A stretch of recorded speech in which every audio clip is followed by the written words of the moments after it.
why do we all want to be here? And I think a lot of it is because of Saratoga's rich history and its preservation. That's why people want to be here. What happened to all these mom and pop stores? And I said, I want people to know that they existed and what it was like. Unlocking Saratoga's real estate secrets. Welcome to Selling Saratoga, a podcast about the real Saratoga real estate scene in one of the Northeast's hottest and fastest growing markets. Our guests are going to gain insight on the best way to make real estate decisions, whether buying and selling and everything in between. I'm Helen Mastrian, Associate Broker at Hunt Real Estate in Saratoga Springs. And I'm Noel McLaren, an Emmy Award-winning journalist and real estate enthusiast. Together, we have the keys to your future in Saratoga real estate. Hi, everybody. Welcome to Selling Saratoga. Today, I'm excited to have Carol Godette as our guest.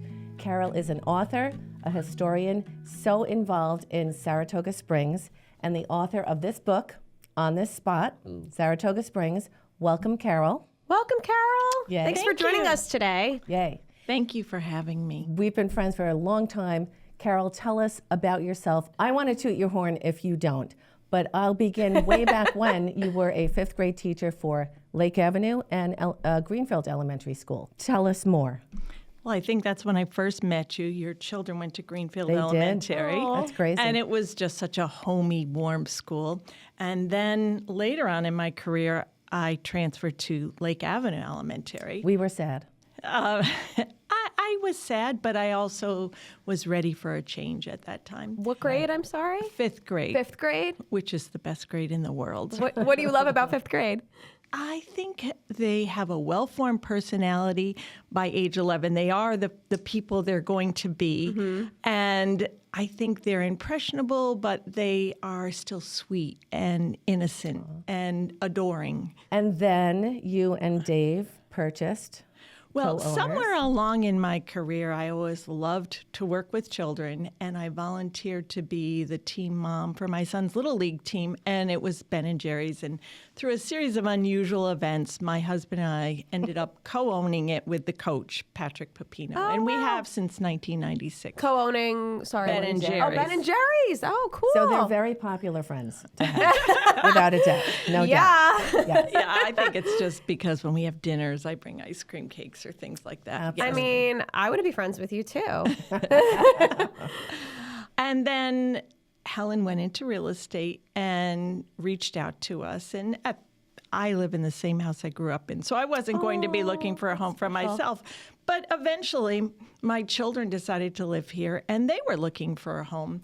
And so when my daughter was looking for a home, I said, well, there's nobody else but Helen. Had to have Helen. Had to. So I reached out to her, and it was at a difficult time during the pandemic where it was hard to buy houses, it was hard to look at houses, it was hard to sell houses. So Helen was instrumental in helping my daughter and her husband in finding just the perfect house in the end for them. It's a great house. And we had to look at a lot. It was a pleasure working with her, and she just did find the perfect location, the perfect size, and it wasn't anything we would have looked at ourselves. And somehow you became an author in this process, right? I had been doing, so after I retired, one day I was walking just in my neighborhood, and right around the corner from me was this little, in 1965, when I moved there, it was a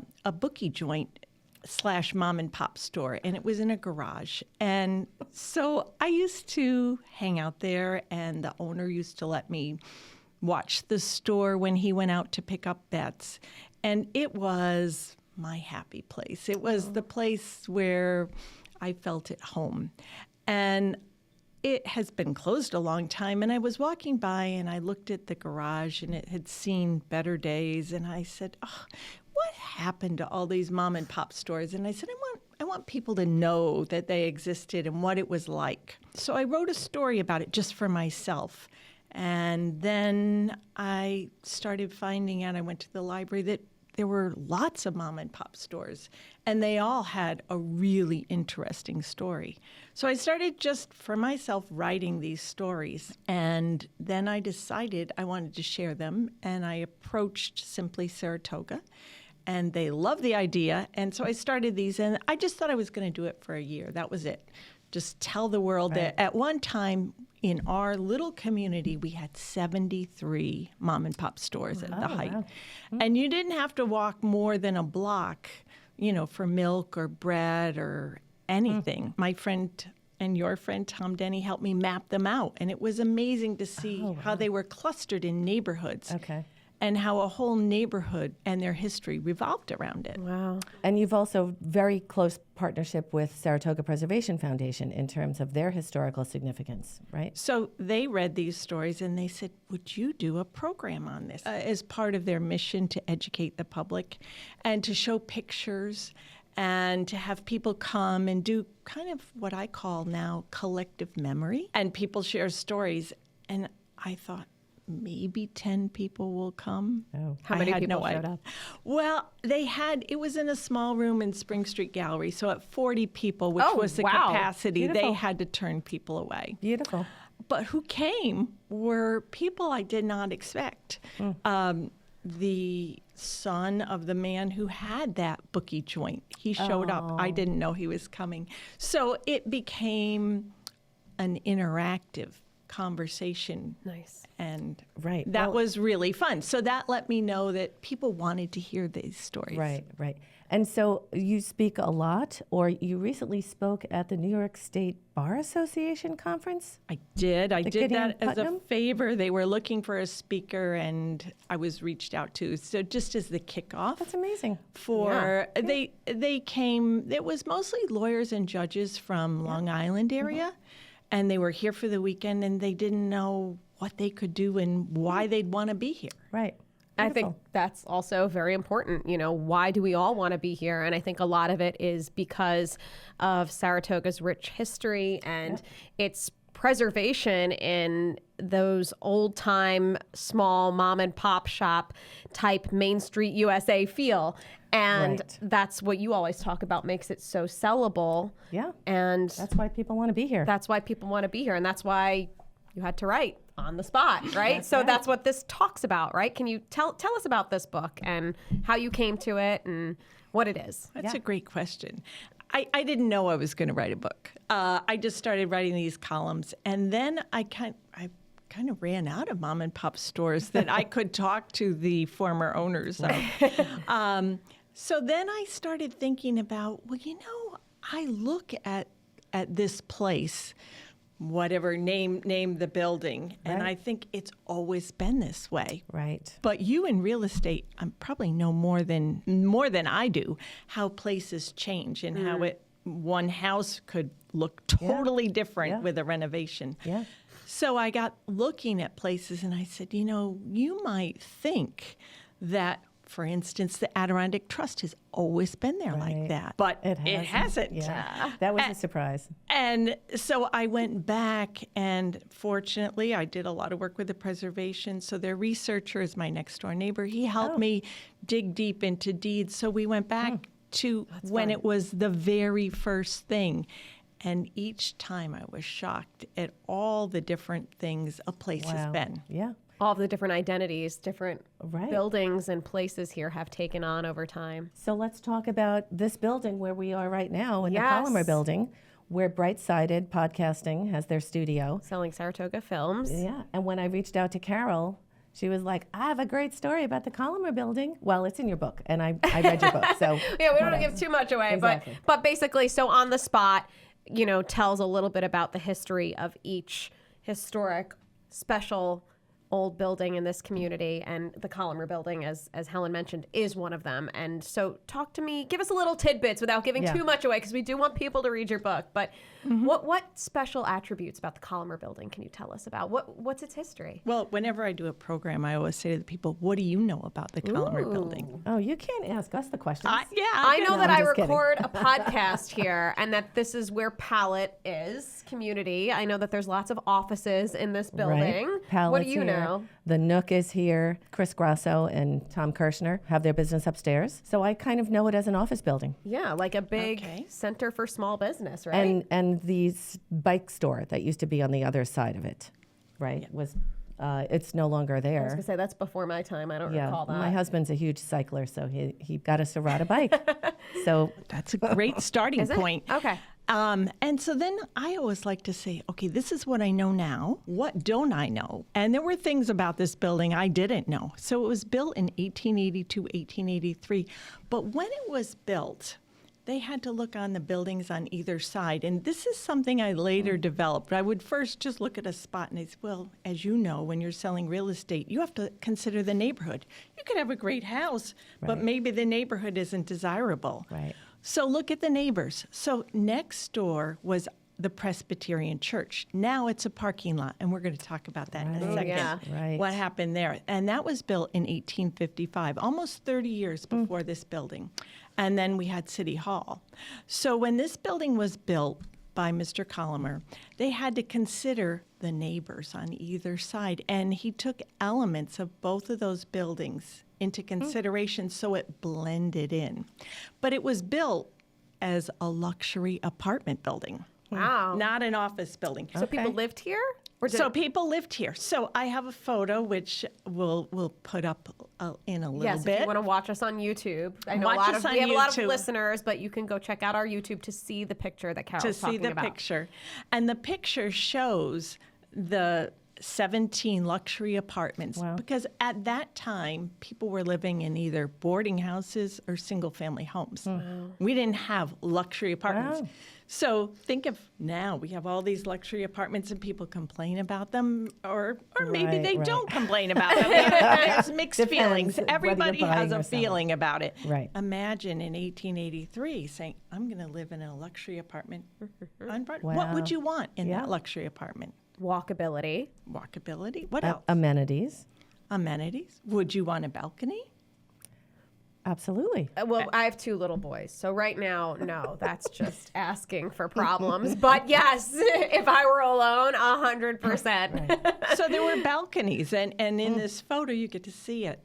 So there were balconies, and some of them had awnings, and they were luxury apartments. And so there were 17 luxury apartments and 8 businesses downstairs. Wow. So the ironic part is sometimes things come to you and you kind of tuck them away and Right. you don't realize what you're looking at. So growing up in Saratoga, I was editor of my high school yearbook, and we were the 100th graduating class. And so I had the opportunity to sit with George Bolster in his studio. Wow. And I decided the theme was going to be 100 years of change. This is in Saratoga Springs High School. Yes, Just to- 1973 to date myself, 100th graduating class. So for each divider page, for each section, I chose an old photo. So the seniors were the first graduating class.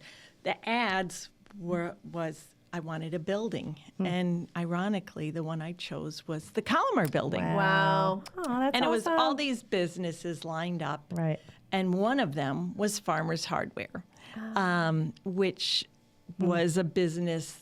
It started in 1901 in this building and then continued on for many, many years in my lifetime. And it was a hardware store. And it was a hardware store, but it was many more things. For somebody who moved here about 10 or 11 years ago, when you say Farmers Hardware, I think of the restaurant that opened up. And honestly, when you first said that, I didn't know that that name had some historical significance. and Right. There was something else. Right. They chose that name as an homage to Farmers Hardware. A family named the Saratas had it, where the Saratas had it in the front. And you have to read the story. I don't want to spoil it. Yeah. It's probably my favorite story in the Okay. whole book, because the Sarata family are one of my favorite families in Saratoga. Yeah. I was lucky enough to teach their 2 daughters in Greenfield. Nice. And that's how I came across. But in the life of the Saratas, they went to France to get, and it wasn't just a hardware store. They had things like cookware. His wife taught at Skidmore Art and was an art teacher. She started as a professor at Skidmore.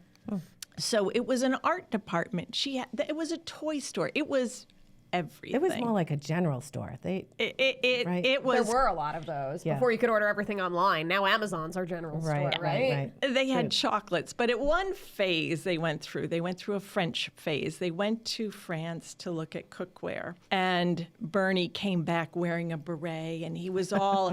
So at the time, their son Ben, who was a little older than me, was really into bikes. So he said, "Can we get some Peugeot bikes to sell at the store?" And his father was feeling French, so he said, "Sure." And they started carrying bikes in the front of the store. They took off. Really took off. And so Ben ended up having a bike shop in the back of the store, which is now a custom, and it still exists, a custom bike shop. Probably they make bikes for the elite racers and real enthusiasts, custom bikes for each individual. My husband has one. It started here because of that business. Yeah. That's so cool. So you were talking about how sometimes buildings are really impacted by what's on either side. You know, right now there's a parking lot next to the Collamer building. It used to be a church. On the other side is City Hall. But I mean, how does that all kind of tie into today, and how does that impact what the Collamer building is now and how it came to be? Another great question. So the Presbyterian Church was here before, and in January 29th, 1976, it burnt down. It burnt to the ground. Wow. It was much taller than the Collamer building, and it threatened the building next door, the Algonquin on one side and the Collamer on the other. And one of my favorite passages in all my book is on page 68, where their daughter Lisa told me about walking down to see the fire. It's 5 a.m. They're so afraid that they have lost their business and everything they worked for. And as she and her mother went down the street, walking down, pages of hymnals had exploded and were floating through the air like falling snowflakes. Oh, no. Firemen worked, and again, going back to those apartments, at that point they weren't luxury apartments, but people like, how many of you, have either of you been to Cafe Lena? Of course. Sure. Yeah. Okay, so Lena of Cafe Lena was one of the residents of the apartment. So she was outside in her silk robe, and she always had different musicians with her, and they were outside. They were ushered across the street. Wow. Because they didn't know if they were going to lose their house. Right. It was 6 hours of waiting to see, and then they realized that the building was able to be saved thanks to the firemen and their hard work. Wow. But we almost didn't have this building or the Algonquin next door to it. Yeah, it almost went to the ground as well. Yes, but they never rebuilt. I was going to say, so why is that still remain empty? And I know a lot of people talk about developing that area, and it's interesting to see how history sometimes truly impacts the future and influences the future. Who owns that parking lot? Well, it's called the Collamer parking lot, and that's a whole nother podcast. Yeah. And I think that would be I want to know. You're parked there right now. I am, because I couldn't find a spot downtown. It's like, you don't want to pay for it, but also, like, sometimes you gotta, because you gotta get here in time. Yeah. People would like to development. You can read countless articles about that, which I have. And I said, it's a whole nother podcast. But it has remained one of those vacant spots on our Broadway since 1976. Right. So really the other reason I wrote this book was to give credit and tribute to all the mom and pops who've worked so hard to make our community what it is. Right. And all the unique businesses we have, and we're very lucky that we don't have a lot of chains here, are because people work tirelessly. When I do these stories and go back and talk to people my age who had parents who had these lovely businesses, they all said, we didn't know that families went on vacations and that dads didn't work 6 or 7 days a week. Right. And that's still the case with all of our business owners. Right. Right. And one of the reasons why this town is so desirable to move to. You can walk downtown, you can shop downtown, you can eat dinner out, you can go to the movies. It is really look at all the festivals we have, all of the conferences that we attract. statewide, countrywide. It's an amazing tribute to all of these shop owners, for sure. We talked about that on our very first show. Like what makes Saratoga so special and continue drawing people in and so sellable as, a place to sell homes, for a real estate agent. It's got that it factor, Saratoga, that a lot of other small towns, I've worked in a lot of small towns across the country. I've seen a lot of them just working as a reporter, as a journalist. And there's just something Saratoga has that other small towns don't. What is that it factor, Carol? What is it? I don't think it's any one thing. On signs as you walk in, it says health history horses. Right. Each one of those plays a factor. I believe they want to add one more H to that, harmony. I thought it was Helen. Okay. Maybe it is Helen. Whatever. Health history horses, Helen. Helen. And harmony, as harmony is in cultural harmony. Harmony is in, think about SPAC. Think about all the things we have culturally now. One thing I do want to say about my book is I was very lucky that the Saratoga History Museum let me use any bolster collection picture I wanted to. So I have 46 photos in this, and several of them are from the bolster collection, and they really capture Saratoga. But there's one on the Red Barn, which I think it's on the corner now. The building was finger paint. That's how people would know it. But that was probably at our all-time low point, and that was when I was growing up. And so I wrote this introduction to the mom and pop in Broadway as Broadway was bleak. And in 1973 to 76, it was bleak. It's so hard to imagine. Yeah, and by the way, we think that the Red Barn is known as the Finger Paint Building, and some people have said, "What's the Finger Paint Building?" Yeah. It was the Borders, building. It was the Borders crazy, building. But the Red Barn was the pizza place. Well, what's the Red Barn? No, I've Red never Barn heard that. was a Pope's. hamburger chain Oh. before it was Pope's.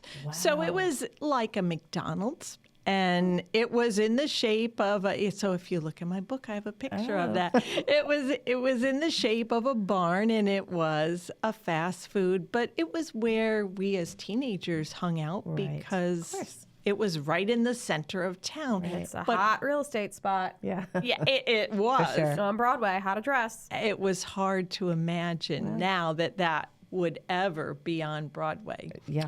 But I really think there were several, and I do talk about this in my book, several factors that came into play. Certainly preservation, the Adirondack Trust played a huge part in this. So you'll have to read the book to talk about how we turned our plan of action was really it. And there was a business on Broadway that was set up where people could go in and move these little cardboard houses to design what they thought an ideal Broadway would look like. Wow. Oh, that's fun. So it actually, is that who did that? Adirondack Trust did the little houses? Charles Waite at Adirondack Trust was one of the people. It was Bob Bristol, who was an architect. It was several people. Skidmore students. But they asked the people. They asked the people. Skidmore students came in, and it worked. Fun. And then business owners kicked in extra money in a special assessment. So there was the funds to do this. Wow. So it was a lot of people who came together and had thoughtful planning to turn things around. Cool. We really have maintained that small town USA feel, which you say we got away from for a little bit.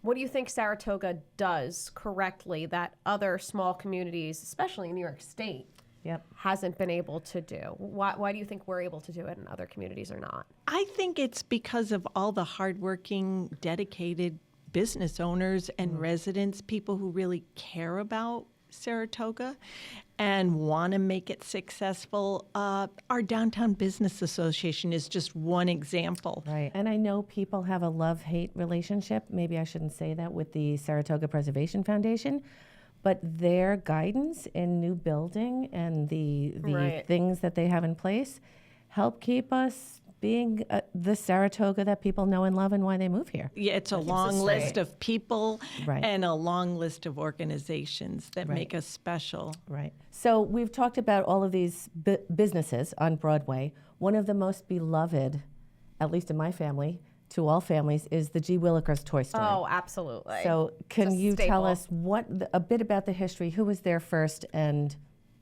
what about it now? Yeah. Okay, in my lifetime and before my lifetime, it started as Glickman's. And again, I think I talked about a place having an identity. Right. For this building, I think it's a sensory experience.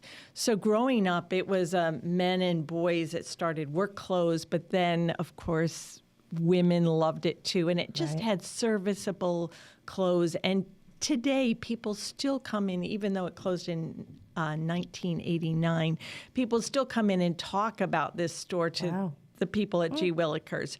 It had mothballs because they sold wool sweaters, and so it had the smell of mothballs, scent. creaky floors. Right. But you could get anything you'd want to wear, jeans, Yeah. all those kind of things in this store at affordable prices. But it was the family, the Glickmans. You walked in the door, and I know several shop owners, when I interviewed them, said the one thing people like to hear the most is their name. Yes. So when you walked in, and my dad's office was next door, so I walked in there frequently.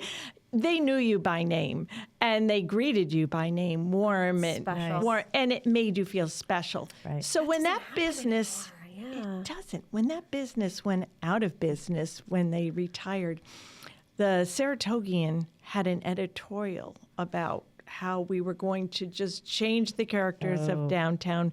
We were losing our mom and pop meat and potato. But Linda Ambrosini, who had G. Willikers, was across the street, and she moved across to this place. Oh, she had been across the street? Oh, She had, did not know that. yeah, she Okay. had in a smaller space. Okay. And this became vacant. And it was the perfect place because it's a double doors, Right. two side by side. And it had these 4 beautiful windows. So she treats us to, I think, Yes. New York City Yes. displays. Oh, totally. Yeah, very smart. Well, Very Saratoga, beautiful. that's what we've always said, talking about New York City displays. It's G. Willikers does, I would say it's like on the top 5 of window displays. Lifestyles. Amazing. Piper does a great display as well. There's Caroline lots. in Maine. Caroline and Maine. Yeah, there's so Yeah. many that have kind of now We're lucky. taken on that spirit that only I really can say New York City has, and that's what's so special to me as somebody who's originally from downstate about Saratoga is you get that taste of that metropolitan artsy feel without the chaos of being in Manhattan, and you get that culture that so many smaller communities lack. Has Linda already started her windows for the holidays? Well, yes. 2 days ago, I was walking by, and they were working on them, and the first window is a family watching Christmas movies on a projector. Oh my gosh. And then the next window, the next 3 windows are the movies. And so a little boy walked by, and she knew him, and she said, "Do you know what this one is to the first one?" Right. And it was Polar Express. And I won't tell what the other 2 are. So I want your listeners to go down and be surprised. Right. Check it out. Yes. Love right. that. Love that. This book is so comprehensive. First, I want you to tell us where we can buy it, or our listeners can buy it, because I already have mine. Yes. But are there any stories that you wanted to include in the book that you could not for whatever reason? I tried to take all of my columns that were written in third person and change them into first person. Oh, okay. So it's like I'm telling you the story of growing up here and then talking to other people. And through the course of the book, I think I interviewed 60 people. Wow. Unfortunately, and I did this over the span of 10 years, 11 of them have passed away. So I'm really glad I got their stories. Yeah. But sometimes there was a story that I wrote about in the magazine that didn't fit in with my life. And one of them was about Sobro. Sobro is our pollinator garden at probably one of formerly most unattractive intersections on Broadway. South Broadway, Sobro, get it? South Broadway. Okay, Sobro. Sobro Conservancy. Oh, that's right near like where Limoncello used to be. Yes. And Yes. near the Donuts. Holiday Inn, that corner, which is such like a, the start of like Main Street, Broadway. I agree. Here. It is one of the second 5-point intersection we have. It was the site of the first car crash in 1912. I have a picture of it when I was doing the article. But the thing that blew me away about this story was it had started as an Indian encampment. When you look at old maps, it says Indian camp. So Native Americans used to sell their wares there. And there's amazing pictures of this. And then it became a beautiful home designed by architect Newton Breezy. And then it was a series of gas stations. And then it just became an abandoned eyesore. Right. Yeah. So Tom Denny was able to get this land, and we've turned it into a pollinator garden. And here's how your listeners could give us a Christmas present. Our community, when you were asking about why are we successful, Right. well, we have something now in our government called participatory budgeting. So there's $100,000 that our city is going to give out to not-for-profits, but we residents get to vote on that. So we have been accepted at Sobro we've planted half of the garden. We have a $16,000 grant that they're considering us and some other organizations. So any resident can go on and vote. How do they go on? That's amazing. There's going to be a link that the city is putting up, participatory budgeting. Okay. And you can... On the city website. On the city Okay. website called Saratoga Springs Participatory Budgeting. And you can vote for the not-for-profits that you'd like to see get this money. That's amazing. It is I never knew amazing. that. That's great. So there's more than one, but Sobro Conservancy is the one that is going to take It's care up of that to money. $100,000 you get to vote for. So you get to kind of have, it's called knapsack voting. You get to have a knapsack and you just stick in the knapsack. Shopping for Shop who you what? want to help. I love Yeah. that. You know what? This is reminiscent of love when you that. were saying, kind of like back to our roots in Saratoga, when they asked the people with the little houses of organizing. So it really is, we're continuing to do the things here in Saratoga that have worked for us in the past. Right. And that's really special. Probably really encouraging, too, from a real estate perspective. Exactly. Well, and I hope that, I know Tom and Diane, everybody works so hard on that corner. I hope you get that grant. Yeah. So I hope please, so, people, too. vote. Yeah. Yay. Time now for our real estate horror story, where we talk about quirky, fun, interesting things in real estate, home design, and maybe on Broadway or historically in Saratoga. I don't know, Carol. Carol, I know that you had an interesting story involving a typewriter that Helen was telling me about. I haven't heard the full thing, so I want to hear it. Tell us. Okay. So my father's office was at 465 Broadway. He was with Burke's Funeral Home, and they had 2 locations. Now it's just at 1 location. He was a funeral director? Yes, Oh, he wow, was a okay. funeral director with William J. Burke and Sons. So Oh, and you have a horror story then. Let's go. Well, and that was a fascinating chapter of this book that I never knew about you. Anyway, go ahead. Go ahead. So right next door to G. Willikers is this beautiful brownstone building. And on the bottom floor was where you went to select your casket, and behind there was the embalming room. It was used in a movie for when Ghost Story was filmed here. But upstairs, the Burkes lived, and I often was there. If I was sick and my parents were working, that's where my father took me. Right. And I was very close with Mrs. Burke. So after they consolidated the business to North Broadway, the building was taken over and bought by the Adirondack Trust, and now it's their mortgage department. But at first, it was their investment department. I like how your horror story involves history as well. This is great. So fortunately, no, the Adirondack Trust knew they wanted to buy this building. It wasn't on the Right. market. But the employees were a little reticent, and so my mother had her accounts there, and when she passed away in 2003, my sisters and I had to go meet with the banker, and it was Gail Pastor, and she was sitting at the desk. She said, I still feel creepy. This was a funeral home. And I said, well, not exactly. This was where you are as a resident. She said, well, every once in a while I'm sitting here, and the typewriter will just randomly start typing. What? And no sooner had she said that, and we said, oh, that's just Yeah, T. funny. Yeah. That's just T Yeah, talking okay. to us. And then all of a sudden, the typewriter started typing. Wow. What kind of typewriter was it? That's Was it so like an cool. old An It was Underwood? an electric typewriter. It was an Underwood electric typewriter. It was blue. And rather than being freaked out, my sisters and I were very comforted. We're like, oh, yeah, we're here. Everything's okay. Oh my Right. goodness. And we felt she was talking to us. Yeah, I love that. I wonder if it ever types any like messages. Like, did anybody ever try to put a piece of paper in when it was typing? That's what I would want to know. She knows? didn't have paper. I think she was saying something, but I Right. don't know what it was. Right. I love that. That's sweet. Very interesting. Well, thank you so much, Carol, for joining us. Helen, thank you so much for bringing her Yay, on here. I know you've been Carol. talking a long time about this incredible book. Exactly. On the Spot, Saratoga Springs. We can get it again at, where can we get it, Carol? Northshire Bookstore. Another great building and place. Another great mom and pop business. That's correct. Yes. So I chose to decide who was going to carry this book, and I chose them because they're a mom and pop Absolutely. business. Oh, that's special. And Brookside Museum, they're featuring it too in their bookstore. Yeah. Right. If you're Awesome. a history buff, Yeah. this is a good place to start. You want to learn anything about Right. how Saratoga is, or why Saratoga is Yeah. the way it is. Or all those stores that you shop in on the daily in town is amazing to think of the history. I love it. Yay. you, Thank you for Carol. coming. Thanks for Thank coming. you. Yay. All right, thank you so much, everyone. If you Thank have you. a idea for a podcast, you want to come on our show, a real estate horror story, feel free to email us at sellingsaratogapod@gmail.com. All right, thank you, everyone. Yay. Thank you. Thank you. Bye now. Bye.